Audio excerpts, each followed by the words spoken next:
Good morning, everybody. Once again, you're with Deacon Derek Walcott, and you're on Breakfast with the Deacons. This is Breakfast with the Deacons. I want to share with you, I know that sometimes you'll watch me late in the evening. So this might be breakfast, this might be brunch, this might be dinner with the Deacons. But I'm glad that you're tuned in. We're all about good news. Not only that, but we're here also to bring some healing. And in our last show that we talked about, the topic that I'm exploring is about HOPE, providing hope for people. Papa Francis kind of gives us, some insight to this hope. And he says that Jesus is the gate opening up to salvation. A gate open to everyone. I want to say that again. Jesus is the gate opening up to salvation. A gate open to everyone. Welcome to Breakfast with the Deacons.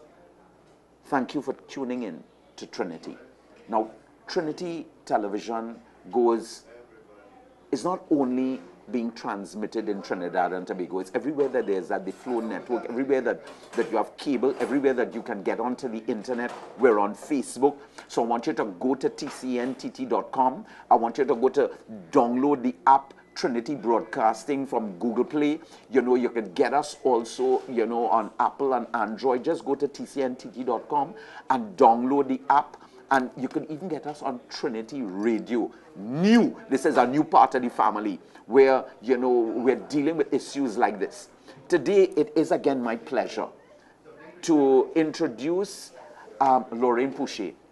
She is an OP therapist, an original pain therapist. She's been working in the field for 28 years. She's a student, and her mentor is Sister Helena Profero, Carmelite, born in Guyana. She's the team lead of the Association of OPT, and she's done work not only in Trinidad and Tobago, she's done some work in St. Lucia, where I think her mother was born, you know what I mean? Because I think her father is Guyanese, like she told us in a previous show. We continue to deal with anxiety, we continue to deal with depression, and I like to deal with these areas because too many people in Trinidad and Tobago and in the world are suffering with anxiety, depression, sadness. Too many young people are really, and older people too, they're struggling. Now, I'll go back to Pope Francis. Jesus is the gate opening up to salvation, a gate open to everyone. And that's why on Trinity Television, Jesus provided this gate, and therefore we're going to be working with this. Lorraine, welcome back. Thank you, Derek. It's nice to have you. Yes, yeah? yes. It don't look like we change our clothes at all. No, but that's all right. Yeah, we want to stick on the theme. Yes. So we want people to, when you watch us, you say, well, wait a minute, I thought I saw them, in the same clothes. It's the different same topic. Theme. It's the same theme we're dealing Expanding with. The theme. Yes. Expanding the theme. Lorraine, the last time we spoke on some of the causes, we spoke about the root cause for a majority of people suffering with depression and anxiety. But as we start, I want to talk a little bit of Sister Helena Profero, right? Why did she get involved in this aspect of therapy? Sister had a brilliant brain. She had her master's in religious sciences, religious knowledge. She had her bachelor's in psychology. She wanted her master's in psychology. And she went away to study at a university. And while she was there, she recognized that the university was dealing a lot with New Age, which of course Sister rejected. And she was about to give up on pursuing that and coming back home because she was not, it didn't rest well with her. And she discovered the work of John Bradshaw. Yes, yes. She discovered the work of John Bradshaw, and she said it blew her out of the water. That's Sister's words, right? It blew her out of the water. And she decided, well, okay, maybe God is understanding her discomfort and is providing the avenue within the same realm that she's supposed to pursue. And then she recognized from his work that John was focused not on the symptoms, but on the root causes of our issues.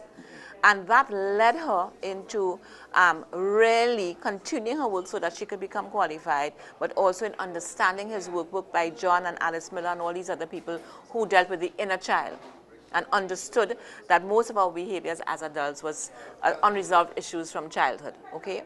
So that being said, sister came back, and the first person she set her eyes on was me. First person? She saw some unresolved issues? She was in the process of right. developing her program. Right. And sister did a lot of work that people are not aware of. She and I hosted a show at 11 o'clock in the night for people who were suffering from pain and anxiety and all kind of thing. We were on the radio answering calls from people at all kind of hours. But sister was also the spiritual director of the Kalak and Batu Bereavement Counseling group. Wow. My dad had died around that time. Yeah. And they kept inviting me to come in. And I went in eventually because my husband said, they're going to call you every month if you don't go. And I met this little nun. And in that process, instead of them comforting me, I ended up working with a young girl who was in the group and who wouldn't talk to anybody else.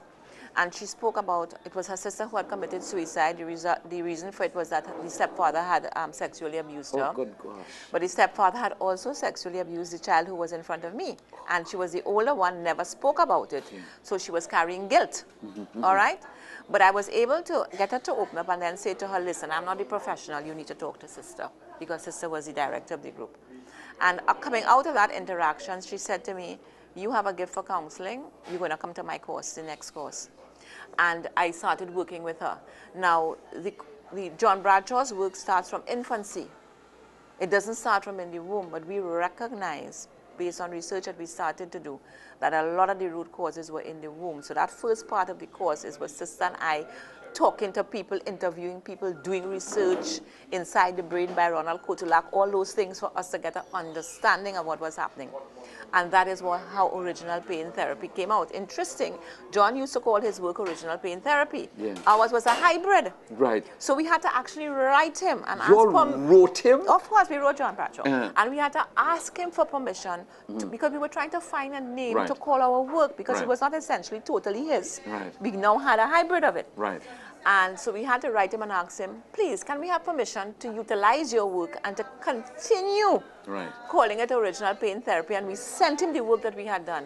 And he wrote back and he said, it is my pleasure, I have that letter, to give you all full permission to go ahead and use my work. Yeah. No, you know he was a seminarian. He wanted to become a priest. Of course. No, because I've followed. And he understood that becoming a priest was his continuation of the role that he was playing in the family system as caretaker. Wow. So we ain't reached on that yet. But it's a whole set of issues. Because, and therefore, I got involved with sister. I trained, I went and I got my diploma and so on. And I became an original pain therapist. We have 4 members of the group now. Nicholas Vaza, who you may know is one. Renee Straker is one. And Anna Malkechi Burke is one. So we do have a group that works. We work at Credi. We do the course at Credi. They must do our course. Right. Okay. If they don't have a certificate from us, they can't graduate. Seriously? Seriously. You are still doing this work with them? Of course, yeah. We start in January again. But what about, but I want to throw in something. What about seminarians? Well, we used to do the seminarians. Yes. And then when we did not have the seminary active for a while, that fell off. Okay. And now it has come back on. So I will depend on you because of your close association, which is Archbishop J. Archbishop, hey, I'm rolling on that something. we come in there and do the work with the seminarians because they need to understand, am I in this because it is my calling or am I in this because it is my escape? And you know, Pope Francis, you know, has just come out with some very interesting conversation about seminarians and priests and so on. I want you all to go in and see what he is saying because it's big in the news right now. You know, Uncle Derek sticks to Papa Francis. You know what I mean? So, Jesus is the gate opening up to salvation, a gate open to everyone. And we given all your gate here, you know, Papa, through Jesus, right? But let's go. I want to say something. What about marriages? I want to articulate, you know. We're going to talk about marriages now, but I want to talk about something that is essential because before we can deal with the other partner, we have to deal with ourselves. Okay? And most of us get into this depression and this anxiety and this sadness and so on because we have an emptiness within us. that emptiness, we believe, really starts from the root causes, which could be in the womb or it could be somewhere else too, because there are other issues, but we have found a lot in the womb. And it is as if we are walking around with a hole in our soul. Okay. So just use that imagery, a hole in your soul, which means that you're not complete. There's an emptiness as part of you that is missing. And we try to fill that. And if that part is unconditional love and acceptance from my mother when I was in the womb, oh, that's a powerful thing. Yeah. So we go through life trying to fill that hole. And we try to fill that hole with a lot of external things. So we talk about priests, we may gravitate towards that because we think that will fill the hole in our soul. Okay. We may gravitate towards drugs. We may gravitate towards overworking, overthinking. We may gravitate towards, you know, there's spiritual addiction, you know that, right? Religious addiction, right? Yeah. When we feel very euphoric because we are praising the Holy Spirit. Mm-hmm. And I remember, but we don't go out there and do the practical works. I remember His Grace Archbishop Harris stating once in the Catholic News that he was talking to some charismatics at a rally. And I saw this thing recorded in the Catholic News about, you know, yeah, you get a high and you praise the Holy Spirit, but what are you doing practically when you leave here? Yeah, yeah. And I called him and I said, Your Grace, no matter what, the whole charismatic movement would turn against you. Yeah, yeah, yeah. But he said, but that's the truth. That's the truth of what is, okay? So we need to be careful and we need to understand that if we have that hole in our soul, that emptiness, that we're not finding something to fill it, then that could be also causing our depression. So for us as human beings, we first of all need to recognize something is wrong and I need to take responsibility for me. It's breaking that cycle of abuse that passes down, okay? Because as what is going to happen, I will perpetrate the same dysfunctionality onto my children and those people in my environment. And that is why we have generational healing, masters and so on, because we're trying to break that. But part of it has to come from us too. We have to do something. Now you spoke about marriages. If I'm not okay with me, if I don't love me, if I don't accept me for who I am, if I'm not confident in the gifts that I have, if I have not realized those gifts because I'm too distracted by worrying about all kinds of things like depression and sadness, then how can I possibly love another person? I cannot. I cannot even love my Creator. I do not have the ability to get into relationship because I'm not in a relationship with myself. And if I'm not in a relationship with myself, I cannot be in a relationship with a significant other at an equal intimate level. Neither can I be in a relationship with the Creator. Because relationship is two-way. Now, you know, I'm going to push something here. Now, all earlier marriage preparation, you know, the marriage preparation team, I would like to kind of promote that we do OPT with these couples who are coming to prepare for marriage. Because, you know, you don't want to find out that after you get married, that you can't really be a good husband or a good wife because you have not dealt with the source of your challenges. And sometimes it might be important to find out that early. And this is why I'm talking about, you know, this sort of engagement, this kind of courting. And not only that too, but we have to also deal with who am I before we could even begin to think about loving somebody else. According to Lorraine, who are we? Yeah. Because here what happens. So Derek, you and I get married. Yeah. You have come out of a family where it's a no talk, no feel situation. Yeah. Parents just provide what is required, but there's no really emotive connection and people don't share. So you accustomed to getting things done in a particular way, and that's how you accustom. You don't show love, you don't hug, you don't kiss, you do all those kind of things. But you show your love by the things that you do. Right. I now have issues. I was criticized, I was rejected, okay? I get depressed, I get sad. I need constant reassurance and constant showing of I am loved and I am appreciated. But you don't know how to do that because you ain't come from that. And I don't understand that is how you are, and you don't understand why I need all this reinforcement. Don't you see that that is a recipe for disaster? Yeah. Because we are both going down our different paths, supposedly in a relationship, but not even in a relationship with ourselves, far less to be in a relationship with the other half.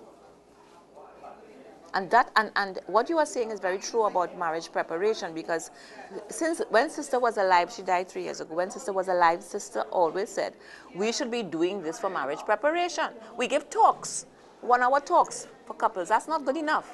They need to go through the process of understanding who they are and doing their own inner work. Because what we find happening now is that many couples who have gone through the marriage preparation and are married are coming to us because the marriage is in trouble.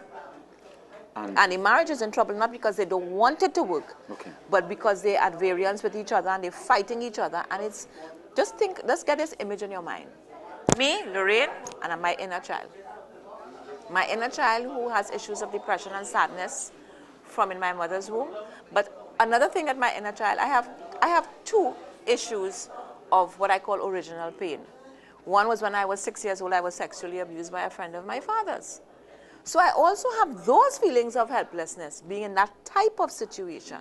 Wait. Let's so you can have several issues. This is theoretical you're talking about. This is testimony. Just say, I went through this. I'm a sexual abuse survivor.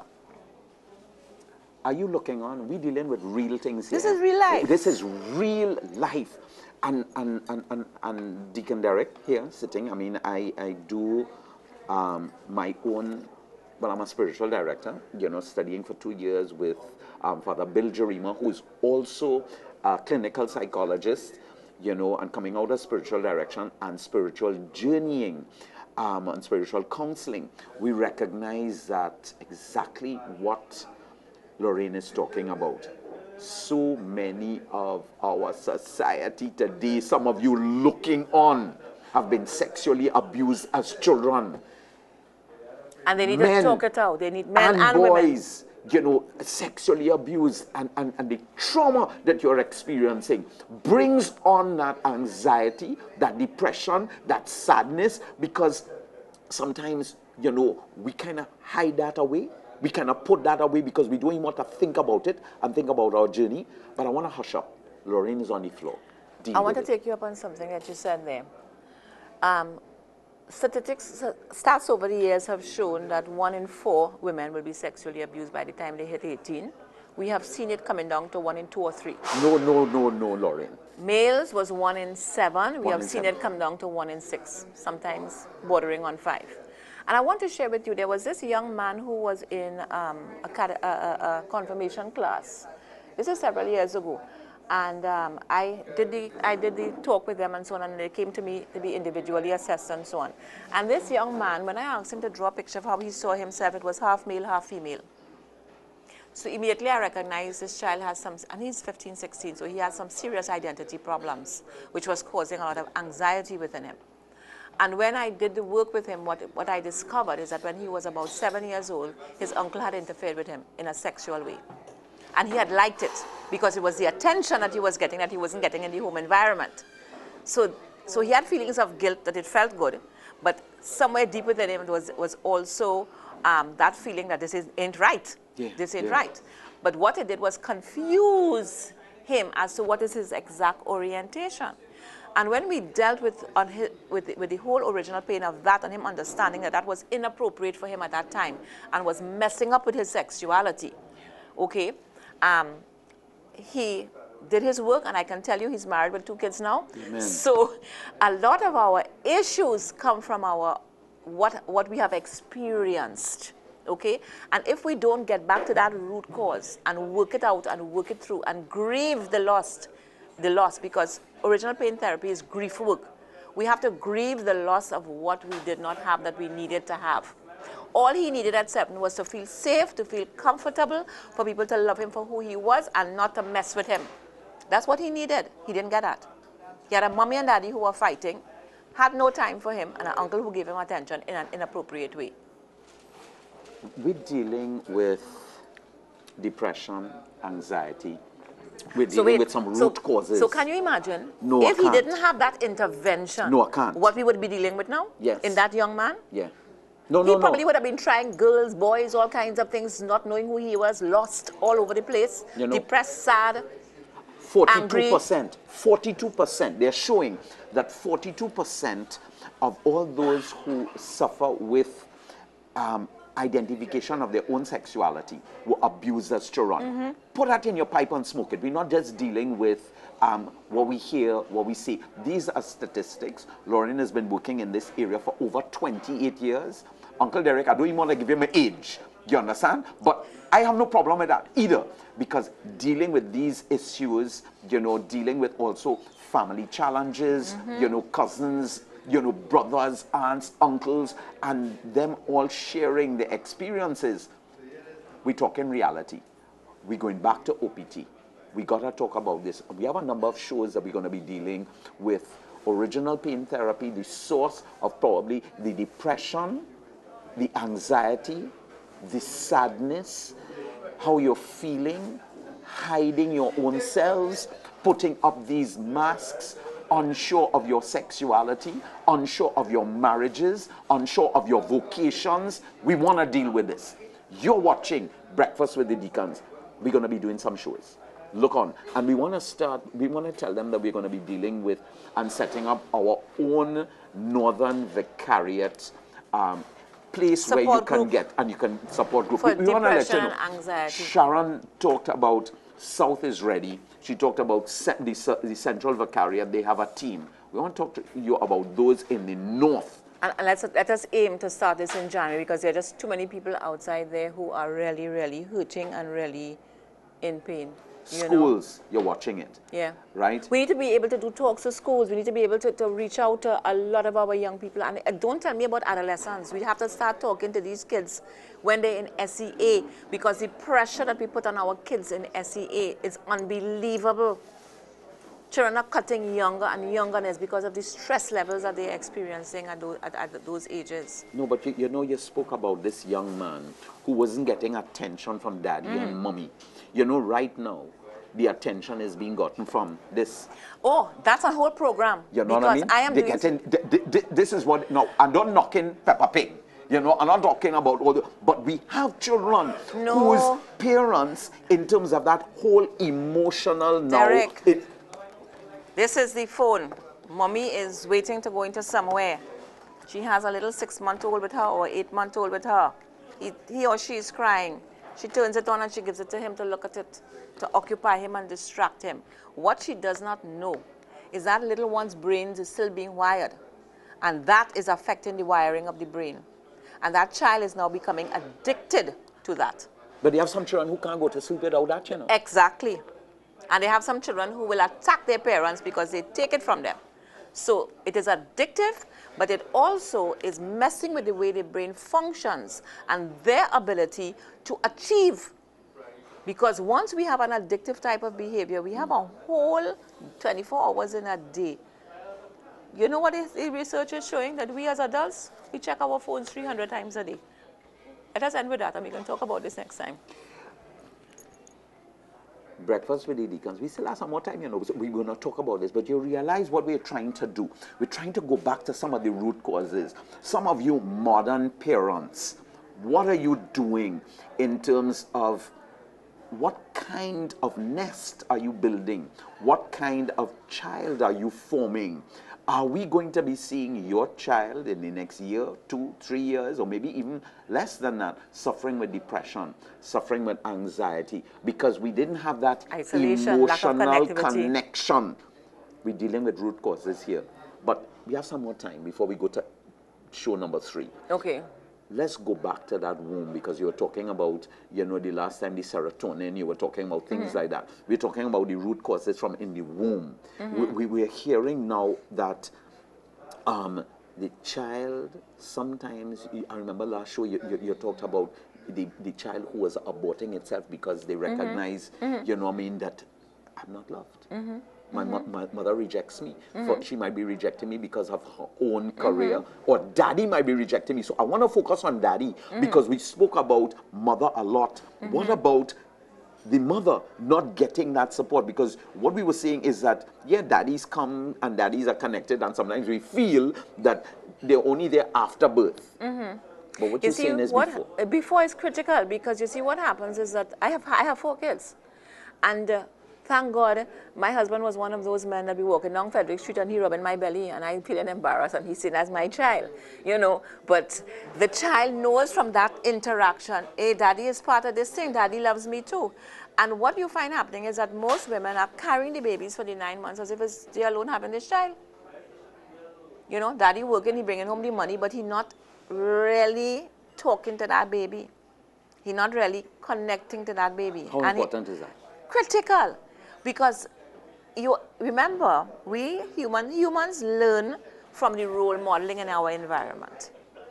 If daddy cannot show emotions and show connection to his wife and his unborn fetus, how do we expect that child, when he or she is born, to be able to connect to the male in the way they're supposed to connect, or to be the male that they are supposed to but be? But providing everything, I'm bringing home the money, I'm paying the rent, I'm buying the groceries. You want me to rub your belly too? Yes.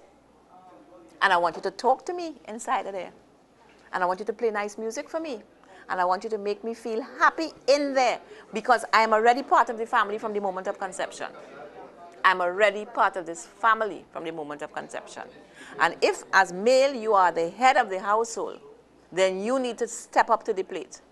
And when we come out to the birth part and baby is born and mommy exhausted and she has breastfed and all baby needs is a little comfort, don't turn your back on mommy and let her get up and go and walk baby. You need to get up and walk baby. Because it's all part of the process, it's part of the bonding. But what about these kind of liaison pregnancies where, I mean, I'm listening to young people and they have multiple liaisons. So there's no connection with this person or that person. They have multiple connections. And then you might have multiple pregnancies, because I have brothers and sisters coming to me and they say, well, yeah, my father, or I have a brother the same age like me, you know. Or I have a sister the same age. Well, the one that was the most the most amazing one was a young woman in one of our groups. When I asked them to do their genogram, she had 50 brothers and sisters and she couldn't count the rest. All right? Father was deceased, killed in a ex-soldier, killed in a traumatic way, but had women all over the place. Obviously, he had some serious issues which were never dealt with. So there you have all these women who have more than 1, 2, 3, 4, 5, 6 children for all different men. The fathers are not around. Do we understand why we have a problem in our society? We are trying to deal with crime from the wrong end. We are trying to deal with crime to incarcerate, to catch. But we have to start dealing with crime from family systems, from community, from understanding what is required to create this balanced human being. And we have to look at all the social impacts, the educational impacts, all the various issues that will give people the best opportunity to be the best that they can be. We have to move away from the dependency syndrome and help people to understand, I can. Simple, I can. We can. You're looking on Breakfast with the Deacons. We're talking about depression, we're talking about anxiety, but we're also talking about where does this thing come from? And, you know, we go all the way back to your DNAs, your father and your mother, what they bring into the relationship. We're talking about conception in the womb. Did you feel loved? Right now, I want you to go back into the womb. Now, we're going to talk about right now. I know that we're going to be starting in January. Yeah. But if there is somebody right now, Lorraine, who needs help right now, watching the show, they've recognized, hey, I am a symptom. I was conceived in this way. I felt that sadness. We have 30 seconds. Tell them where they could come right now. WhatsApp 753-2775. I'll respond and I'll advise what they need to do next. But do you have a location where you do your therapy? We operate out of the Companions of the Transfigured Christ in Belmont, which is next to the Providence Girls School. But they must book an appointment because we work strictly by appointment. And I always tend to do a little interview on the phone just to make sure I understand where they're at and so on, and I can best advise them. Because remember, we have several things that could happen to cause you to feel the way you feel. One is your chemical levels, one is your experiences, your root causes. There could also be spiritual issues. So we have to look at the whole thing and assess the person and then determine what is the next step, what is the next course of action. How do we help that person to connect to themselves and to become the very best that they can be? Breakfast with the Deacons. Tune in.